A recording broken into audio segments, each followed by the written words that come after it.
Hello friends, आपल्या सर्वांची आवडती मालिका वचन दिले तू मला या मालिकेच्या आजच्या रविवार 5 जुलैच्या एपिसोडमध्ये एकानंतर एक धमाकेदार ट्विस्ट आले आहेत.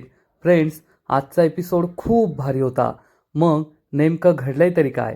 तर आजच्या एपिसोडमध्ये चक्क विक्रांतने पद्माला किडनॅप केलंय. पद्मा ही रस्त्याने जात होती. विक्रांत तेथे पोहोचला. विक्रांतने पद्माला बेशुद्ध केलं, आपल्याबरोबर घेऊन गेला आणि जेव्हा पद्मा शुद्धीत आली तेव्हा तिचं आणि विक्रांतचं लग्न झालेलं होतं आणि ती एका रूममध्ये होती, जी रूम मधुचंद्राच्या रात्रीसाठी सजवलेली होती. पद्मा खूप घाबरली. तेथून पळून जाण्याचा प्रयत्न केला, परंतु तोपर्यंत विक्रांत तेथे पोहोचला. पद्माने त्याच्यासमोर गयावया केल्या, हातपाय जोडले, पण विक्रांतने काही ऐकलं नाही आणि विक्रांतने चक्क पद्मावर जबरदस्ती केली आहे. मग ऊर्जा आणि शौर्य असताना हे सगळं घडलं तरी कसं, हे जाणून घेण्यासाठी हा व्हिडिओ शेवटपर्यंत नक्की पहा.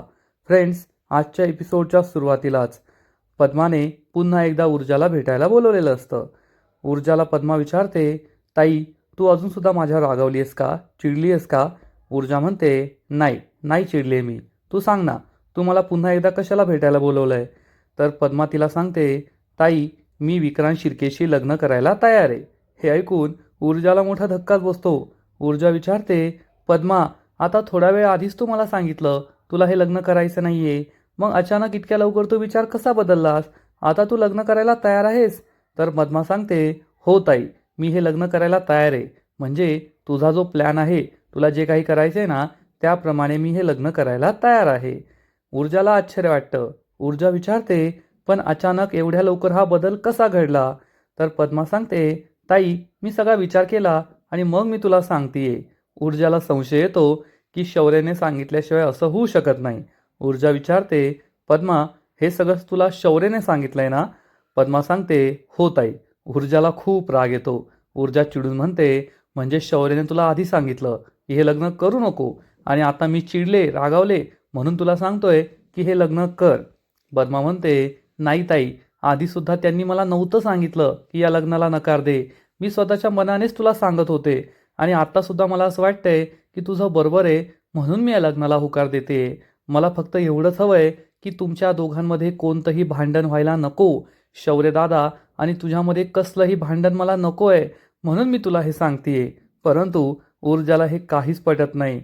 पद्मा ऊर्जाला समजवण्याचा प्रयत्न करते. ऊर्जाताई, शौर्य दादा खूप चांगला आहे, त्याचं तुझ्यावर खूप प्रेम आहे, तू काही गैरसमज करून घेऊ नकोस. तर ऊर्जा चिडून म्हणते, पद्मा मला ते माहिती आहे की त्याचं माझ्यावर खूप प्रेम आहे आणि माझं सुद्धा त्याच्यावर तेवढंच प्रेम आहे, पण याचा अर्थ असा नाही आहे ना की तो काहीही चुकीचं करेल आणि मी त्याला सपोर्ट करायचा. मी त्याच्या कोणत्याही चुकीच्या गोष्टीला सपोर्ट करणार नाहीये. पद्मा सांगते, पण तो तुला अडवतच नाहीये ना, तो फक्त एवढं म्हणतोय की तुला जे करायचं ते कर आणि मला एवढं असं वाटतंय की तुम्ही एकमेकांमधील भांडण मिटवावं. आता तुमच्यात कोणतंही भांडण व्हायला नकोय. ऊर्जा म्हणते, ठीक आहे. पद्मा तिला म्हणते, आणि हो, काकूनी निरोप दिलाय, तू आज रात्री येथेच थांबायचंय, बिलकुल जायचं नाहीये. काकूंना तुझी खूप आठवण येते गे, रात्रभर तरी थांब ना. ऊर्जा म्हणते, अरे हो थांबणारच आहे मी. माझ्या सासरीसुद्धा सांगून आले मी की मी आज रात्रभर येथेच थांबणार आहे, तू टेन्शन घेऊ नको. हे ऐकून पद्माला बरं वाटतं. मग ऊर्जा पद्माला सांगते, पद्मा आता मी तुला माझा सगळा प्लॅन सांगते की ज्या दिवशी तुझं आणि विक्रांतचं लग्न असेल त्या दिवशी आपल्याला काय करायचं आहे. पद्माला खूप टेन्शन येतं आणि मग ऊर्जा तिला आपला सगळा प्लॅन सांगते. आता हा प्लॅन नेमका काय आहे ते आपल्याला ऐकू येत नाही, सगळं सायलेंटमध्ये होत असतं, पण ऊर्जा काहीतरी डेंजरस सांगतीये हे आपल्याला कळून येतं. आता ऊर्जाचा काय प्लॅन आहे हे आपल्याला माहिती आहे. लग्नाच्या दिवशी, लग्न होण्याआधी ऊर्जा तेथे पोहोचणार आणि सगळ्या पत्रकारांसमोर सांगेल की हर्षवर्धन आणि आमदार शिर्के पद्माला फसवताय, तिच्याकडून ॲफिडेव्हिटवर सही घेतली आहे, असा त्यांचा सगळ्यांचा प्लॅन आहे. परंतु अजून ती काय सांगतेय हे आपल्याला ऐकू येत नाही. पद्मा आधी नाही नाही म्हणते, मला खूप भीती वाटते ताई, असं सगळं बोलते असं आपल्याला कळतं तिच्या हावभावांवरून. आणि ऊर्जा तिला समजावून सांगते, पद्मा मी तुझ्याबरोबर आहे, तुला घाबरण्याची काही गरज नाही आहे, काळजी करण्याची काही गरज नाही आहे. तेव्हा कुठे पद्माला बरं वाटतं. ऊर्जासुद्धा खूप खुश होते की आता माझा हा प्लॅन यशस्वी नक्की ठरेल. परंतु ऊर्जाला माहीत नाही आहे, तिच्यासमोर जो वकील आहे ना, तो काही साधासुद्धा नाही आहे. आणि इकडे हर्षवर्धनच्या केबिनमध्ये आमदार शिर्के आणि विक्रांत आलेले असतात. आमदार शिर्के सांगतो, वकील साहेब, मी माझा सगळा प्लॅन बनवलाय. त्याचप्रमाणे या विक्रांतची आई गेली होती त्या पद्माच्या घरी तिला साड्या देण्यासाठी. बाकीचे दागिने वगैरे सुद्धा आम्ही जमवून ठेवले आहेत. आमच्या बाजूने सगळी तयारी झाली आहे. हर्षवर्धन विचारतो, तुमची बायको त्या पद्माला साड्या द्यायला गेली आणि तिने साड्या ठेवून घेतल्या? आमदार शिर्के सांगतो, मग सांगणार कोणाला आहे? म्हणजे आधी थोडी ती घाबरली होती, पण त्यानंतर तिने त्या साड्या ठेवून घेतल्या. हर्षवर्धनला आश्चर्य वाटतं आणि मग विक्रांत त्याला आणखीन मोठा धक्का देतो आणि सांगतो, पण पप्पा, त्या दिवशी तिने साड्या घेतल्या आणि मग ती चाळीतून गायब झालीये. हे ऐकून हर्षवर्धनला मोठा धक्काच बसतो. हर्षवर्धन विचारतो, चाळीतून गायब झालीये म्हणजे? तर विक्रांत सांगतो, हो, ती त्या ऊर्जा शिंदेच्या घरी गेली आहे, तिच्या आईकडे. हर्षवर्धन म्हणतो, ऊर्जा शिंदेच्या घरी? पूर्वाच्या घरी? पण तुला हे कसं कळलं? तू त्या पद्माच्या मागोवा घेतोय का? तिचा पाठलाग करतोय का? तर विक्रांत सांगतो, मी कशाला तिचा पाठलाग करू पप्पा, आपल्याकडे तो एक पोरगा आहे ना, गाडी वॉश करतो. काल मी त्याच्याकडून गाडीच्या चाव्या घेत होतो ना, तेव्हा मला त्याने सांगितलं की दादा, तुमच्या आईसाहेब या त्या पद्माच्या घरी साड्या द्यायला आल्या होत्या.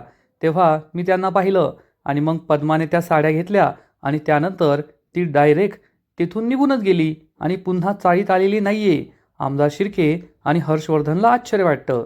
आमदार शिर्के विचारतो, पण ती पद्मा त्या ऊर्जा शिंदेच्या घरी गेलीये, हे तुला कसं कळलं? तर विक्रांत सांगतो, हे सुद्धा मला त्या मुलानेच सांगितलं की 1-2 दिवसानंतर ती ऊर्जा शिंदेची आई आणि पद्मा तेथे आल्या तिच्या खोलीत आणि सगळं सामान बॅगमध्ये भरून बरोबर निघून गेल्या. तेव्हा मला कळलं की ती पद्मा ही ऊर्जा शिंदेच्या आईच्या घरी जाऊन राहतीये. हे सगळं ऐकून हर्षवर्धन आणि आमदार शिर्केला टेन्शन येतं. हर्षवर्धन विचार करत असतो, याचा अर्थ पद्मा ही पूर्वाच्या घरी गेलीये. आमदार शिर्के त्याच्याकडे आश्चर्याने पाहतो की हा डायरेक्ट तिला पूर्वा म्हणतोय. हर्षवर्धन म्हणतो, म्हणजे ऊर्जा शिंदेची माहेरी तिच्या आईकडे येते. ठीक आहे, ठीक आहे, ही माहिती आपल्या फायद्याचीच आहे. माहिती असणं फायद्याचंच आहे. आमदार शिर्के म्हणतो, तसाही आपल्याला काही फरक पडत नाही. ती लग्नाच्या व्हेन्यूवर पोहोचली तेवढं आपल्याला बस झालं. आता मला फक्त सगळ्यांना पत्रिका वाटायच्या आहेत. मी सगळ्यांना पत्रिका वाटून टाकतो. आमदार शिर्केला हर्षवर्धन सांगतो, प्रिंटेड पत्रिका कोणालाही द्यायच्या नाहीये. आमदार शिर्के आणि विक्रांतला आश्चर्याचा धक्काच बसतो. हर्षवर्धन सांगतो, कोठेही गवगवा होईल असं आपल्याला काहीच करायचं नाहीये. आमदार शिर्के विचारतो, तुम्ही हे काय बोलताय वकील साहेब? तुम्हीच तर म्हणत होता ना की आपल्याला सगळ्या जगाला कळलं पाहिजे की विक्रांत आणि पद्माचं लग्न होतंय. आम्ही पद्माबरोबर कसा न्याय केलाय. पद्मा आता आमच्या घरची सून बनली आहे. विक्रांतची पब्लिसिटी व्हायला पाहिजे आणि मग एवढ्या सिक्रेटली लग्न केल्यावर सगळ्यांना कसं कळेल? विक्रांत म्हणतो, हो ना, मीडियाला सुद्धा आपल्याला आधी सांगावं लागेल ना. हर्षवर्धन म्हणतो, सगळ्यांना पर्सनली फोन करा. कोणाला मेसेज सुद्धा करू नका. No printed format, no message, only voice call. सगळ्यांना व्हॉइस कॉल करायचे. सगळ्यांना फोनवर सांगायचं की या वेळेस या ठिकाणी लग्न आहे, सगळे या. आमदार शिर्के आणि विक्रांतला काही कळतच नाही. आमदार शिर्के म्हणतो, वकील साहेब, तुमचं कळतच नाहीये. या लग्न करण्याचा मुख्य हेतू म्हणजे पब्लिसिटी. आपल्या विक्रांतची पब्लिसिटी की तो कसा चांगला मुलगा आहे, कसा अन्याय झालेल्या मुलीबरोबर लग्न करतोय आणि आपण जर हे सगळं एवढ्या सिक्रेटली केलं तर या लग्नाचा काय फायदा? विक्रांतला त्याचा फायदा होईल का? हर्षवर्धन म्हणतो, आमदार साहेब, मला तो धोका दिसतोय जो तुम्हाला दिसत नाहीये, म्हणून मी तुम्हाला हे सगळं सांगतोय. आमदार शिर्के आणि विक्रांत विचारतात, कोणता धोका? तर हर्षवर्धन त्यांना समजावून सांगतो, तुम्हाला काय वाटतं, ऊर्जा शिंदे हे लग्न सहजासहजी होऊ देईल? नाही. ऊर्जा शिंदे ज्या ठिकाणी ज्या दिवशी हे लग्न होत असेल ना, त्या ठिकाणी पोहोचणार आणि तेथे येऊन ती मोठा गोंधळ घालेल.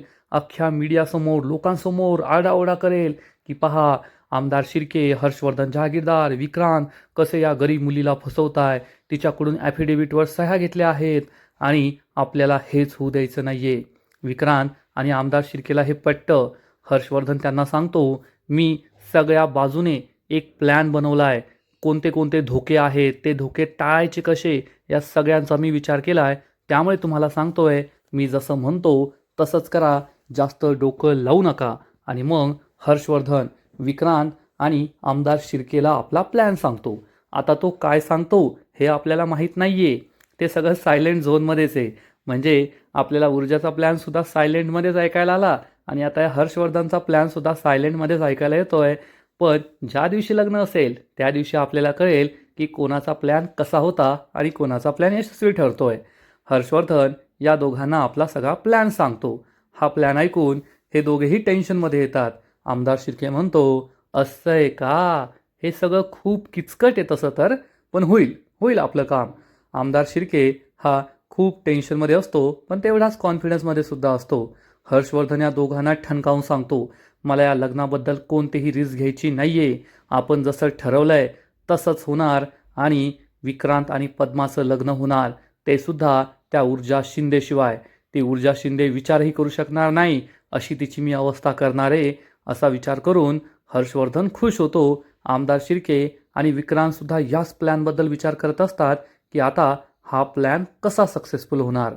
थोड्या वेळाने रात्र होते आणि अर्पिता शौर्यला कॉल करते. शौर्य हा आदित्यबरोबर त्याच्या रूममध्ये असतो आणि अर्पिता त्याला विचारते, शौर्य, आज मी दिवसभर तुझी वाट पाहत होते, तू मला भेटायला का नाही आलास? शौर्य तिला सांगतो, अर्पिता, आज मी दिवसभर खूप बिझी होतो म्हणून तुला भेटायला नाही येऊ शकलो.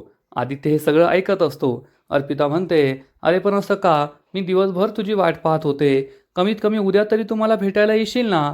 शौर्य म्हणतो, अर्पिता, मी तुला ते उद्या सांगू शकतो की उद्या माझ्या काय मीटिंग्स आहेत, मी तुला आत्ता नाही सांगू शकत. अर्पिता म्हणते, असं काय करतोय, प्लीज ये ना मला भेटायला. शौर्य म्हणतो, अर्पिता, मी उद्या तुझ्याशी बोललं तर चालेल का? मला आता नाही बोलायचं आहे, मी फोन कट करतो, बाय. तर अर्पिता म्हणते, बोल ना माझ्याशी, तुला माझ्याशी बोलायचा कंटाळा आलाय का? तर शौर्य म्हणतो, नाही अर्पिता, मला आहे ना खूप झोप आली आहे, थकलोय मी, आराम करायचा आहे मला. आणि तो फोन कट करतो. अर्पिता मात्र खुश असते की तो उद्या मला भेटायला येणार आहे. आदित्य विचारतो, शौर्य, अर्पिता यावेळेस तुला का कॉल करतीये? तर शौर्य चिडून म्हणतो, आता मला काय माहीत ती मला का कॉल करतीये, तिला जाऊन विचार. तर आदित्य म्हणतो, अरे हो हो, एवढं काय चिडचिड करतोय, बायको घरी नाहीये तर सगळी चिडचिड माझ्यावरच करतो की काय? शौर्यला आणखीन राग येतो आणि आदित्य हा झोपी जातो. शौर्य हा सुद्धा झोपण्याचा प्रयत्न करतो, पण त्याला काही झोप येत नाही. शौर्य म्हणतो, ऊर्जा, तू घरी नाहीये ना, तर मला झोपच येत नाहीये, मला करमतच नाहीये. आता रात्रभर मी असेच डोळे उघडे ठेवून जागा राहणार, मला काही झोप येणार नाही. शौर्य हा खरंच ऊर्जाला खूप मिस करत असतो. म्हणजे तुझं माझं जमेना आणि तुझ्या वाचून करमेना अशी या दोघांची गत झाली. आणि इकडे ऊर्जासुद्धा तिच्या आईच्या मांडीवर डोकं ठेवून झोपलेली असते. तिलाही झोप काही येत नाही. पूर्वा विचारते, ऊर्जा, आता अशी रात्रभर डोळे उघडे ठेवूनच पडणार आहेस का? पाहती पद्मा दिवसभर राब राब राबते आणि अंथरुणावर पाठ टेकवली की नाही लगेच झोपी जाते. आणि तुम्हा मुलांना दिवसभर एवढी कामं करून सुद्धा झोप येत नाही. ऊर्जा काहीच बोलत नाही. पूर्वा विचारते, काय झालं? शौर्याची आठवण येते का? ऊर्जा काहीच बोलत नाही. पूर्वा तिला समजावून सांगते, ऊर्जा, मला माहिती आहे तुझ्यात आणि शौर्यामध्ये वाद सुरू आहेत, पण हे वाद नवरा बायकोने मिटवावे म्हणून मी त्यात लक्ष देत नाहीये. तुला फक्त मी एवढं समजावून सांगेल की तू शौर्याची बाजूसुद्धा समजून घ्यायला हवी. ऊर्जा खूप चिडते आणि म्हणते, आई, म्हणजे तुला सुद्धा माझी चूक वाटते का? तर पूर्वा तिला म्हणते, नाही ऊर्जा, मी असं नाही म्हणत आहे. तर ऊर्जा म्हणते, आई, शौर्य चुकीचाच आहे, त्याला असं वाटतंय की मी जे काही करतेय ते चुकीचं आहे. सध्या या केसमधील सगळ्यात महत्त्वाचा फेज आहे, मला त्याच्याशी किती डिस्कस करायचं आहे, किती गोष्टीत त्याची मदत हवी आहे, पण तो वेगळंच काहीतरी बोलतोय. तू तुझं तुझं कर, मी तुझी मदत करणार नाही असं बोलतोय, मग कसं चालणार? पूर्वा त्याला समजावून सांगते, अगं ऊर्जा, याचा अर्थ तू शौर्य चुकीचाच आहे असा स्वतःचा भ्रम करून घेतलाय. शौर्य त्याच्या बाजूला योग्य आहे, तू तुझ्या बाजूला योग्य आहेस. ऊर्जा म्हणते, तो चुकीचाच आहे. तर पूर्वा तिला समजावून सांगते, का? आणि त्याला सुद्धा असंच वाटतंय की तू चुकीची आहे. अगं ऊर्जा, शौर्य हा एक वेगळा व्यक्ती आहे, त्याचे वेगळे विचार आहेत, स्वतंत्र विचार आहेत आणि त्याने नेहमी तुझंच ऐकलं पाहिजे असा तू ग्रह करून बसली आहे. तू जे बोलशील ते खरं आणि असं होणार नाही. तुमच्या दोघांमध्ये वेगवेगळे विचार असू शकतात आणि त्यावरून तुमच्यात मतभेदसुद्धा होऊ शकतात आणि तू हे नेहमी लक्षात ठेवायला हवं आणि आता वाद कमी करायला हवेत. ऊर्जा काही ऐकून घ्यायला तयार नसते आणि म्हणते, आई, तो चुकीचाच आहे आणि मला त्याचं वागणं बिलकुल आवडलेलं नाही आहे. ऊर्जाची आई पूर्वा तिला समजावून सांगते, तू जर असा विचार करशील ना तर तुमच्या नात्यात एक मोठी दरी निर्माण होईल. ऊर्जा, आता तू मला एका प्रश्नाचं उत्तर दे. तुझ्यासाठी काय महत्त्वाचं आहे? पद्माची ही केस महत्त्वाची आहे की शौर्यबरोबरचं तुझं नातं महत्त्वाचं आहे? तुला जर या दोन गोष्टींपैकी एक गोष्ट निवडायची असेल, शौर्यबरोबरचा संसार किंवा मग पद्माला मिळवून द्यायचा न्याय, अशा वेळेस तू कशाची निवड करशील? स्वतःच्या संसाराची की पद्माच्या न्यायाची? हे ऐकून ऊर्जाला मोठा धक्काच बसतो. कशाची निवड करायची हे तिला माहीतच नसतं. आणि मग दुसऱ्या दिवशी सकाळी पद्मा ही रस्त्याने जात असते आणि तेवढ्यात विक्रांत तेथे पोहोचतो आणि तिला पकडतो आणि म्हणतो, "कोठे चाललीस? आता आपल्या दोघांचं लग्न होणार आहे. चल लवकर." पद्माला जबर धक्काच बसतो. विक्रांत तिच्या तोंडावर रुमाल ठेवतो. पद्मा बेशुद्ध होते आणि मग थोड्या वेळानंतर पद्मा चक्क एका रूममध्ये झोपलेली असते. तिच्या अंगावर साडी असते, गळ्यात दागिने असतात. पद्मा ही बेशुद्ध अवस्थेतच असते आणि तेवढ्यात तिला शुद्ध येते. पद्मा आजूबाजूला पाहते तर ती एका चांगल्या बेडरूममध्ये असते, ज्यात तिचा बेड सजवलेला असतो. एखाद्या नव्या नवरीचा बेडरूम जसा सजवलेला असतो ना, अगदी तसाच. आणि हे सगळं पाहून पद्माला जबर धक्का बसतो. पद्मा खूप घाबरते आणि तेथून निघून जाण्याचा प्रयत्न करते. दरवाजा उघडते तर चक्क विक्रांत तेथे येतो. याचा अर्थ विक्रांत आणि पद्माचं लग्न झालेलं आहे. पद्मा खूप घाबरते, पळून जाण्याचा प्रयत्न करते, पण विक्रांत तिला पकडतो आणि विचारतो, "कोठे चाललीस? आता तू माझी बायको आहे. ऑफिशियली लग्न झालंय आपलं आता." पद्मा खूप घाबरते. "सोड मला, सोड मला," असा आरडाओरडा करू लागते. तर विक्रांत म्हणतो, "तुला कसं सोडणार? हे दिसतंय का गळ्यातलं मंगळसूत्र? माझ्या नावाचं मंगळसूत्र आहे हे. आता तर माझा हक्क आहे. मला कुणीच अडू शकत नाही. ना पोलीस, ना कोर्ट, कुणीच नाही. कोण म्हणेल की तू त्या फालतू चाळीतली फुटकळ मुलगी आहे? काय दिसतेस तू पद्मा?" असं म्हणून विक्रांत हा पद्माच्या जवळ येण्याचा प्रयत्न करतो. तिच्यावर जबरदस्ती करण्याचा प्रयत्न करतो. पद्मा आरडाओरडा करत असते, "वाचवा, वाचवा, सोड मला, सोड मला." विक्रांत म्हणतो, "आता तुला वाचवायला कोणीच येणार नाहीये."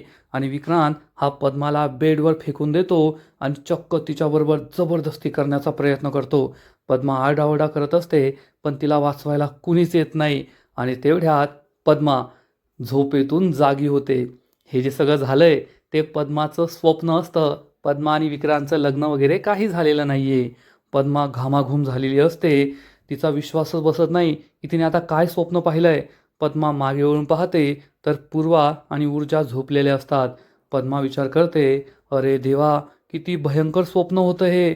आणि मी आता येथे आलीये तरी मला अशी स्वप्न दिसताय. आता काय करू?" नाही नाही नाही, पूर्वा काकू आणि ऊर्जाताईला काही नाही सांगायचं. आधीच माझ्यामुळे त्यांना खूप त्रास झालाय. मी त्याला आणखी त्रास नाही देऊ शकत. पण काय करू? मला खूप भीती वाटतेय. असा विचार पद्मा करत असते आणि बिचारी रडत बसते. आणि मग खरोखर दुसरा दिवस उजाडतो. हर्षवर्धन हा सकाळी सकाळी आमदार शिर्केला कॉल करून काहीतरी सांगतो. आमदार शिर्केला मोठा धक्काच बसतो. तो विचारतो, "एवढ्या लवकर कसं काय?" पण पुढच्या क्षणी तो तयार होतो. म्हणतो, "ठीक आहे." तेवढ्यात विक्रांत हा आपल्या रूममधून बाहेर येतो. आमदार शिर्के त्याला सांगतो, "विक्रांत, जा लवकर, तयार होऊ नये." विक्रांत विचारतो, "कशासाठी?" आमदार शिर्के चिडून म्हणतो, "जेवढं सांगितलं तेवढं कर ना." विक्रांत तयार व्हायला जातो आणि इकडे ऊर्जा घरी परत येते. शौर्य तिच्या समोर येतो. हे दोघे एकमेकांकडे पाहू लागतात. शौर्य म्हणतो, "आलीस का तू ऊर्जा? मी तुला पिकअप करायला येणारच होतो. तुला कॉल करणारच होतो." ऊर्जा म्हणते, "आली मी रिक्षाने, काही गरज नाहीये." शौर्य तिला विचारतो, "पद्मा लग्नासाठी हो म्हणाली ना?" ऊर्जा त्याच्याकडे रागारागाने पाहते आणि म्हणते, "हो." शौर्य म्हणतो, "बरं आहे, तेवढंच तू माझ्याशी भांडायची नाही." तेवढ्यात आदित्य तेथे येतो आणि म्हणतो, "अरे वा, ऊर्जा आली का तू? बरं झालं. नाहीतर हा शौर्य ना नुसता माझ्यावर चिडचिड करत होता." ऊर्जा शौर्याकडे आश्चर्याने पाहते. शौर्य विचारतो, "मी कधी तुझ्यावर चिडचिड केली?" तर आदित्य म्हणतो, "हो, आता बायकोसमोर नको काही बोलू. आणि तुला मी येथे नको आहे ना, कळतंय मला.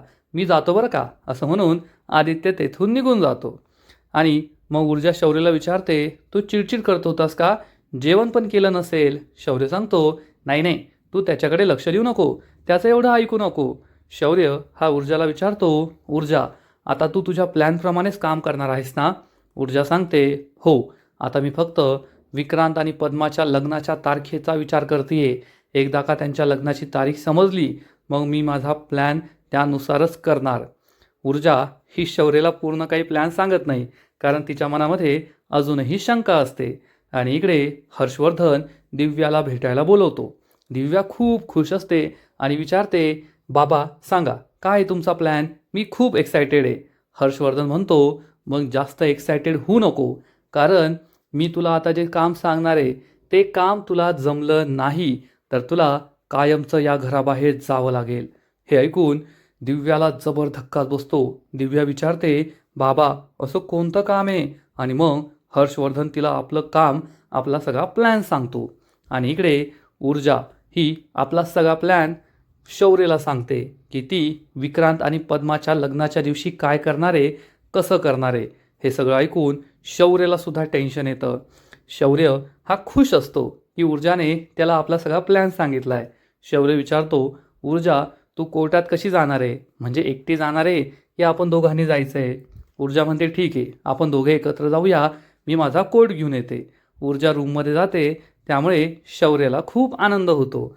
आणि इकडे पद्माला दिव्याचा कॉल येतो. दिव्याचा कॉल पाहून पद्मा घाबरते आणि फोन उचलते. आणि दिव्या तिला फोनवर असं काहीतरी सांगते ज्यामुळे पद्माला जबर धक्का बसतो. दिव्या म्हणते, पद्मा मी आता अर्ध्या तासात तुझ्या घरी येतीये, तू माझ्या आईच्याच घरी राहते ना?